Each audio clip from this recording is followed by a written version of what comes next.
there's a lot of news to send into your Thanksgiving holiday, but starting with this revelation in the New York Times, the President Trump wanted to order the Justice Department to investigate former campaign rival Hillary Clinton and former FBI Director James Comey. White House counsel Don McGahn, quote, rebuffed the president, saying he could face a range of consequences, including possible impeachment.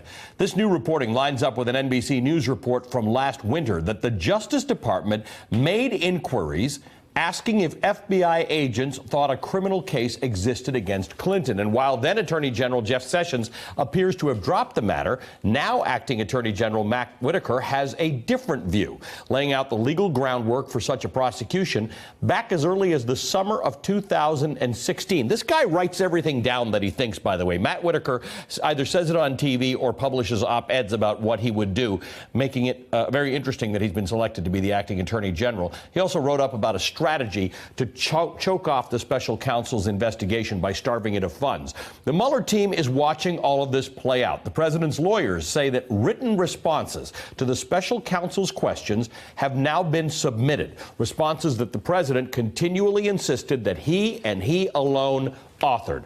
Joining me now, Kim Whaley, a law professor at the University of Baltimore, and NBC News investigative reporter Tom Winter. Welcome to both of you. Tom, let's start with you because you reported in December about the then Attorney General Jeff Sessions inquiring about investigations into Hillary Clinton. This is a sort of a highly unusual process in a working democracy. Well, there's two things that are going on here. At the time, Jeff Sessions was under a lot of congressional pressure and a lot of pressure in, I would say, conservative media to look into this Uranium One, which was this deal involving the Russians. We could spend the next 40 minutes talking about it. And you and I once did spend a lot of time talking about this. Exactly right. But at the time, the agents that actually investigated this particular transaction and money that flowed around it, they were being asked essentially, hey, what were you guys' recollections of this case? What were your recollections of the facts? Also, did you guys think that a prosecution should have gone forward here and one didn't? And can you inform us a little bit about that? We haven't heard a lot about that case since we reported it.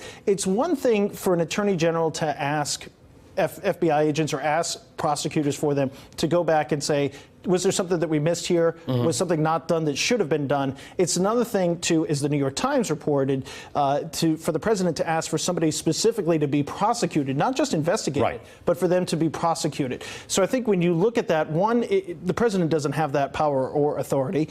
Two, a federal judge would look at it and say, is there, if it was a complaint, does the affidavit, is the probable cause to arrest somebody, is that actually there? A judge could say no to that. And then if an indictment was brought, clearly any one of the people that were mentioned, whether it be Comey, Clinton, somebody else, could say, hey, we challenge this indictment, that it's either improperly brought or just the facts in it, whether or not it actually adds up to a crime.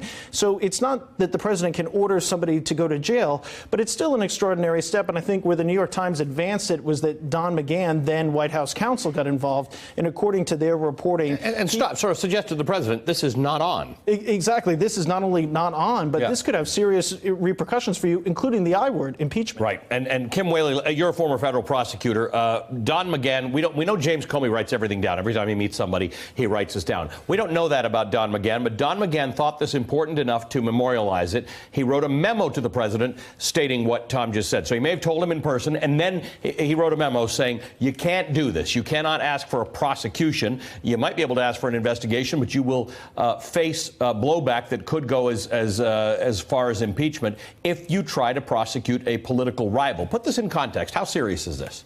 Well, it's not a huge surprise given during the campaign that Mr. Trump was shouting lock her up, suggesting that if he were elected, he'd go after Hillary Clinton. But it's absolutely astonishing and mind-blowing as a matter of democratic principles. The notion that a president, someone with the immense power of the executive branch, would zero in on political rivals, pick and choose people, regardless of the facts and the law. And the American public needs to wake up on both sides of the aisle. We are on a slippery slope to tyranny. There's just no question about it. And the issue then becomes, what's the accountability? And was mentioned, sure, if something actually got before a court, the courts are functioning right now. They focus on the facts and the law. And we saw Mr. McGahn, who is a conservative, basically putting the brakes on internally. So that's another check. If we saw some of this widespread political investigation and prosecution, I would suspect you'd see spread resignations within the Department of Justice because lawyers have ethical rules and laws that bind their decision making and how they proceed, regardless of what the president said. But then the big question is, what is Congress going to do? We still have a Republican Senate and the Republicans have sat in the sidelines. Their responsibility is to hold the other two branches accountable. It hasn't been happening. So we'll see what happens when the House turns Democrat, and if that will put some pressure out even on the Republicans in the Senate to come forward and at a minimum have Mr. Whitaker put before a hearing so we can have his apparent conflicts of interest and other things aired publicly. And House Judiciary Committee incoming chair Jerry Nadler says Whitaker will be his first invitation to that committee, and if he doesn't come, he'll consider subpoenaing him. However, Tom, oversight is one issue. The other issue is that the president has, in his history, had people who we colloquially refer to as adults in the room, people who stopped this stuff from happening. Most of them are gone now. And if out of 330 million Americans, you had to pick the guy who is on record as saying he would prosecute Hillary Clinton, he would starve the Mueller investigation. I mean, this Whitaker is a fantastic candidate. He has answered every question the president actually would have about an attorney general that the president would like. Give me some analysis on this. I mean, it seems unusual. The president does pick the guy he wants, but this guy's already answered these questions. He's not going to be like Jeff Sessions. I absolutely hear what you're saying. I'm really glad you asked this question because I was actually just at an event for Attorney General Whitaker that was held at one of the most hallowed grounds for terrorism prosecutions in investigations in the United States, the New York Joint Terrorism Task Force. And the person who introduced him was Jeffrey Berman, who's the U.S. attorney here in New York. And a lot of people asked the same questions once Preet Bharara was fired, which is whether or not this new U.S. attorney would do Trump's bidding here in New York. And in fact, now that we look at it in hindsight, here's a U.S. attorney who brought a case against a sitting Republican congressman who was President Trump's first supporter in elected office, first major supporter to come out and go for him. And he's prosecuting him on a case tied to insider trading. So I think when you look at this, I think when people get inside the system, and obviously, history is yet to be written about Attorney General Whitaker, but when people get inside the system and are surrounded by career prosecutors, career investigators, there is a light that gets switched on that says, hey, this is serious business and these are serious cases. And so, again, it remains to be seen what will happen with Attorney General Whitaker, but there's an awful lot of adults that are in the room.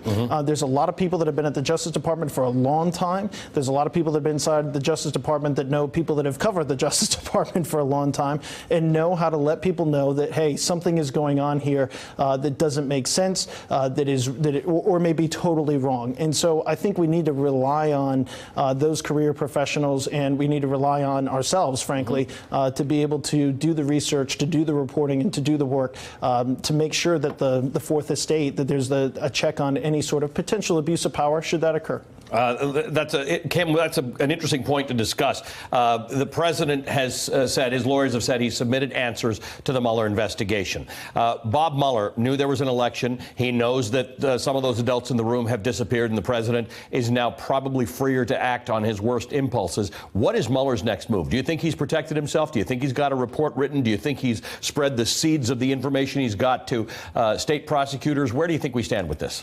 Well, I don't know Mueller personally, but I've given this a lot of thought, and my guess is he and his team have also given this a lot of thought. But we're in an extraordinary circumstance here, we as the American public, because with Mr. Whitaker, under the governing regulations, has a tremendous amount of power to basically puppet this investigation. Of course, as you mentioned, Mr. Mueller could farm off stuff and has farmed off stuff to other parts of the Justice Department, to state attorneys general. If it goes to the states, he would have Mr. Whitaker would have no control over it. My guess would be, Mueller probably has some other indictments waiting. I'm sure there's a lot of the report that's probably finished, but my guess is he would go on for a long time. I also worked on the Ken Starr investigation. That was a lot smaller than this, and it went on for many, many years. The other point I would say with respect to the president is responding to these investigations, especially when they start in the House, inside the White House, is extremely burdensome.